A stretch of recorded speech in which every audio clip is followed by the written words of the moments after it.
Shalom kekasih-kekasih Tuhan, selamat pagi.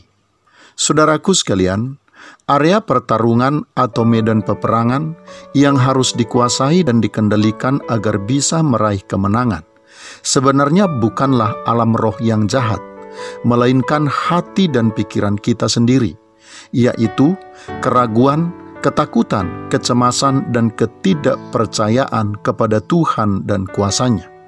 Demikian juga agar musuh bisa ditaklukkan, bukan dengan menguasai senjata dan kekuatannya, melainkan menguasai dan mengendalikan diri kita sendiri.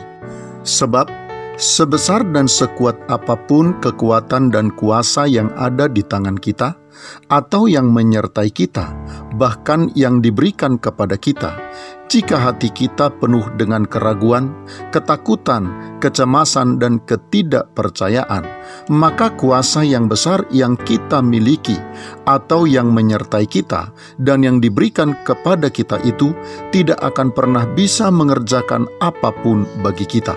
Demikian juga ketika kita tidak menguasai diri kita sendiri, selemah apapun musuh kita, dan semampu apapun kita menguasai kekuatan dan senjatanya. Jika kita tidak menguasai diri kita sendiri dalam segala hal, kita pasti tidak akan pernah bisa menang, apalagi tidak akan pernah bisa menjadi pemenang.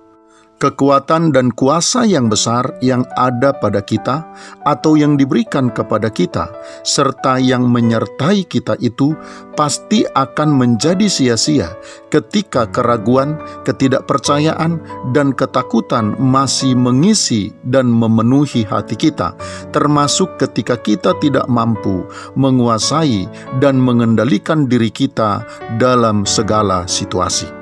Itulah sebabnya kekasih-kekasih Tuhan di dalam Mazmur pasal 37 ayat yang ke-5 sampai ayat yang ke-7 bagian A, firman Tuhan berkata, "Serahkanlah hidupmu kepada Tuhan dan percayalah kepadanya, dan Ia akan bertindak. Ia akan memunculkan kebenaranmu seperti terang dan hakmu seperti siang. Berdiam dirilah di hadapan Tuhan dan nantikanlah Dia."